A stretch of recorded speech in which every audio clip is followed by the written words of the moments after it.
after his assassination, called Charlie Kirk a reprehensible human being. Should he strip her community assignments? I would say, I think she's a disgraceful person. I think she's a disgraceful person, a loser.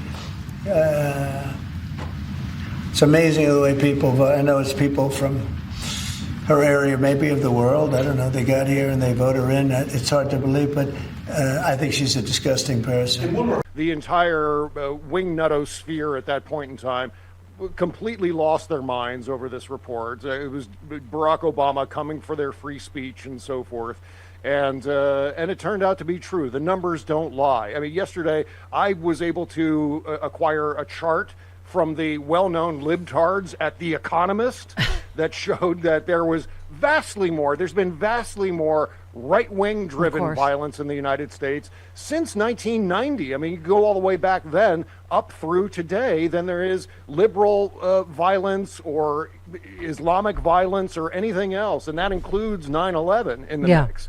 So this is a statistic, this is a number that we've been dealing with for a long time. Plus, I looked up on Grok, Elon Musk's own AI chatbot, that also confirmed that, what is it? It's like a split of 75 to 25, 75% right-wing violence, about 25%, maybe even less, of liberal violence in this country. And the liberal violence is mostly property damage in, demonstrations and so forth. I mean, and Bob, as I said, literally the only one I can think of, and again, I guess the sayings prove me wrong, is the Steve Scalise shooting. And I remember at the time, Bob, thinking, great, they're going to use this forever. Do you know what I mean? As an example of quote unquote left-wing violence. And, you and I have talked about this. I'm not talking about Bernie voters, right? I'm talking about the Bernie dead-enders, the Bernie or bust people became a little cult-like. And so obviously, by the way, whoever you are and whatever your ideology is, you are completely unhelpful to whatever your cause is by committing violence. You know what I mean? And so it just, I thought, oh, wow, they're going to use this forever. But literally, that is the only example I can think of that was left wing. Again, the Trump stuff they use immediately is, from the left. No, he was a MAGA guy in Butler. Again, so it's just, and I think what's really dangerous about this moment, Bob, is, they spent, $250 million demonizing trans people. I mean, if whatever is being reported, reports out, this is, either a trans person or someone that loved a trans person was motivated by all of this hate and demonization, which is why we shouldn't hate or demonize any segment of the population. Again, not what do you call it, justifying it, because there is no justification for it at all, right? But it's just, but you go, this is what happens with cycles of hate. You demonize and target a group of people, and people start to strike back, and this would be endless, Bob. I mean, I was thinking when she was talking about hate speech or people that say things about Charlie Kirk, who they'd have to arrest first is Nick Fuentes and Laura Loomer, who said way worse things about Charlie Kirk than any of us ever have. Yeah. Well, you can see it. I mean, the fact of the matter is, I don't see a lot of liberals posing with their enormous firearm collections spread out on their back deck. Yeah. Ironically enough, most of the muzzles facing themselves in these enormous pictures that we've all seen on social media time and time again. I said that. Is there not going to be any discussion about this right-wing, MAGA-loving gun nut family whose kid was thought they'd be more concerned about the lost gun than that he slaughtered another human being? About that this is the family that created someone that would slaughter another person? I mean, there's not going to be any discussion of the whole picture. Well, I always say on my show that if you have an antique car collection, let's say you're Jay Leno and you've got an airplane hangar filled with antique cars, you're going to go to that airplane hangar and drive those cars around occasionally just to see what they can do, just for fun as part of your hobby. And so if you're collecting I've seen firearms, Jay on the road. I've pulled up now. Everybody does Stephanie, that. how you doing? Everybody does that with their car collection except for Cameron's dad in Ferris Bueller's Day Off. That's exactly right. Which is why Ferris was right to take it out for a spin. Because, right? Yes. Yeah. And then it goes backwards right through the plate glass window. And Can I say one Cameron. thing? Yeah. Okay. All right. Go ahead. Boom, boom. Right. Yeah. Okay. every time I go to find Yes albums in the record store, I always ended up on the yellow category. Yeah. With Recording artists. Does from Belle that even song. know how to find that? What's it called? Oh, Bonk, bonk. it's- It was in it's- every Ferris 80s Bueller's movie. It was in Day every Off. 80s movie. it's- She wasn't born it's- yet. Oh yeah, by Yellow. I Oh, think yeah, we have by it as Yellow. a yeah.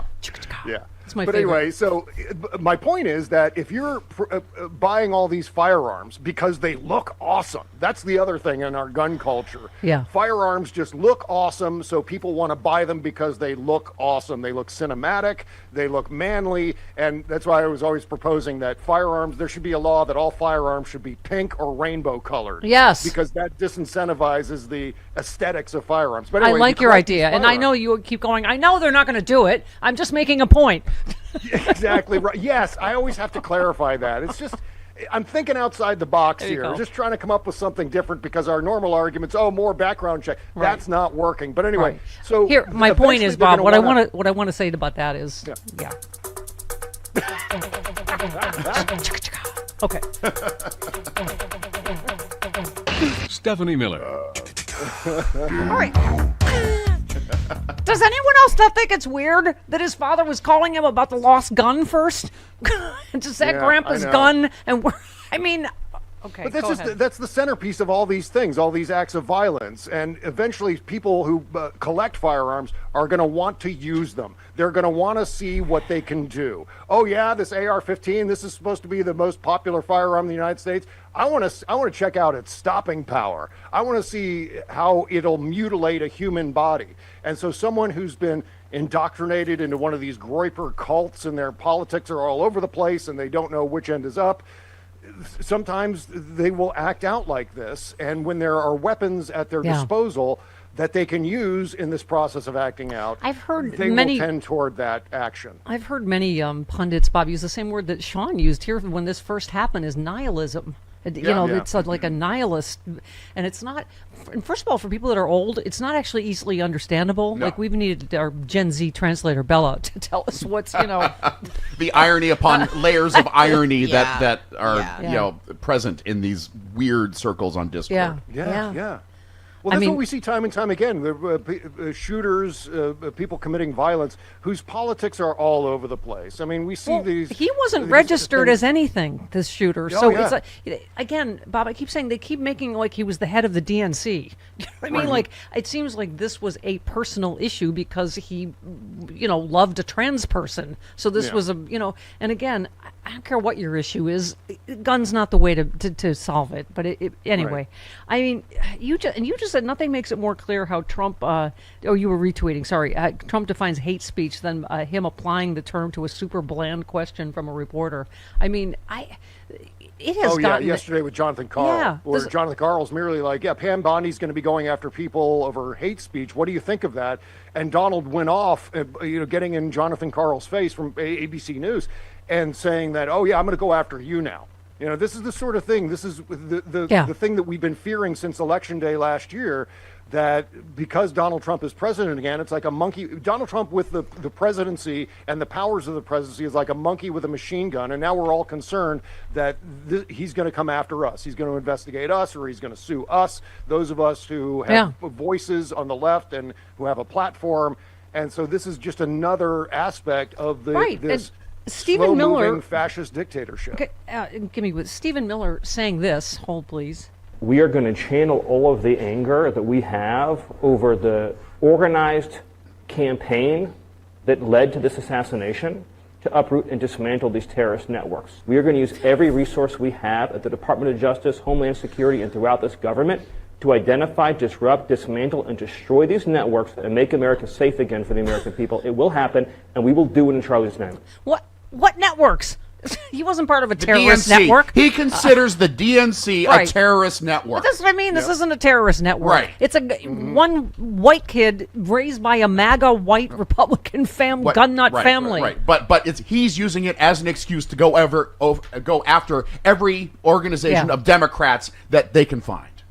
And what no one is saying in the mainstream press right now is that what Stephen Miller said and what Donald said from the Oval Office after Charlie Kirk was killed are two of the most irresponsible chunks of audio that we've seen. Yeah.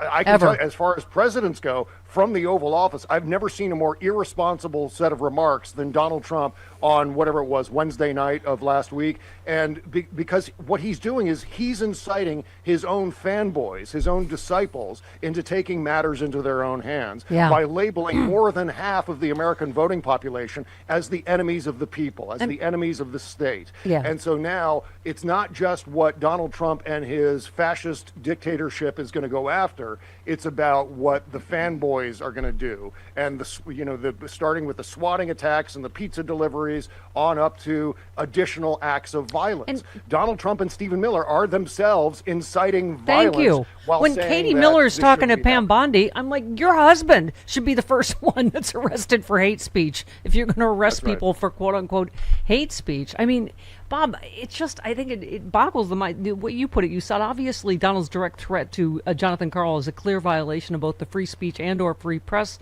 clauses of the First Amendment, another impeachable abuse of power, another impeachable violation of his oath, another reason we currently exist in a fascist dictatorship.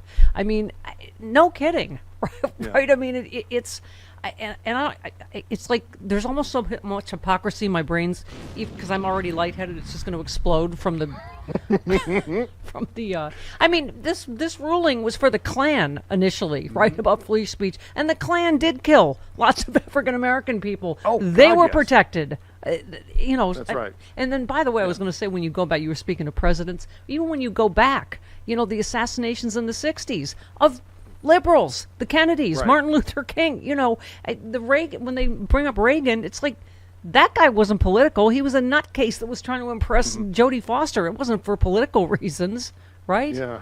And I found myself, and I need to be clear when I say this, I was, of course, opposed to literally everything George W. Bush did other than PEPFAR. And so my bona fides on opposing George W. Bush are well known. But the fact of the matter is, after 9/11, George W. Bush acted responsibly. He got on TV and said, don't seek revenge on Muslim Americans. They're not responsible for what happened in New York and Washington, D.C. and Pennsylvania. And that was immensely responsible of him to do. This is something that Donald Trump would never ever say. In fact, Donald Trump, in response to Charlie Kirk, not that Charlie Kirk was on the same level as 9/11, but Donald Trump, in fact, as I said, inflamed the already intense political situation in this country by just with his words, inciting his own people, blaming, and all the rest of it. So, one last one. You tweeted, Gutfield, violence is only notable when the victim's a MAGA influencer. All others are irrelevant. While we're here, The Economist indicates significantly higher rates of right-wing violence. This moment I thought was just so telling with Trump. Hang on. In retrospect, given all of the moving ways that this White House has paid tribute to Charlie Kirk, do you think it would have been fitting to lower the flags to half-staff when Melissa Hortman, the Minnesota House Speaker, was gunned down by an assassin as well? I'm not familiar. The Minnesota House Speaker, a Democrat, was assassinated this summer. Well, if the governor had asked me to do that, I would have done that. Lie, complete lie. He made a point of saying I would never call, Governor Walz. He's a mess and a nutcase, and why would I call? Of course he didn't. I don't even know what to. Okay, and to your point, real quick, Jessica Tarloff and Greg Gutfield. What about Melissa Hortman? Melissa Hortman, did you know her name before it happened? None of us did. None of us were spending every single day talking about Mrs. Hortman. I never heard of her until after she died. She doesn't matter? Don't play that bullshit with me. You know what I'm saying is there was no demonization amplification about that woman before she died. It was a specific crime against her by somebody who knew her. The shooter had a list of people. It wasn't Democrats. It wasn't a specific shooting. I mean, but how about that? Her life didn't matter. Right. She wasn't famous enough. Yeah, she wasn't. Yeah, exactly right. Yeah, and this coming from Greg Gutfeld, who's like the villain in every 80s teen movie. Make them debate God. Make them debate Jesus. And this is all the stuff that you guys say that they have a problem with. Does that work? How does that work on Scott Jennings? It's quite interesting. I want to tell you about it. I was on CNN with our friend from Kentucky, and he was talking about the illegals. I call them Christian refugees because that makes him angry, Jesus. I knew you did. God of the Hebrew Scriptures commands us to welcome the stranger and treat the alien as one of our own. And Jesus in Matthew 25 says that individuals and nations are going to be judged by how they welcome the stranger. So I had to say on CNN, why should I listen to you and Donald Trump and ignore God and Jesus? How'd I do? Nice gotcha moment pulling the Bible out. Simon & Schuster's Avid Reader Press presents Separation of Church and Hate, the bold, hilarious new book from John Fugelsang, available September 9th and on sale now at your local independent bookstore or your favorite non-evil website.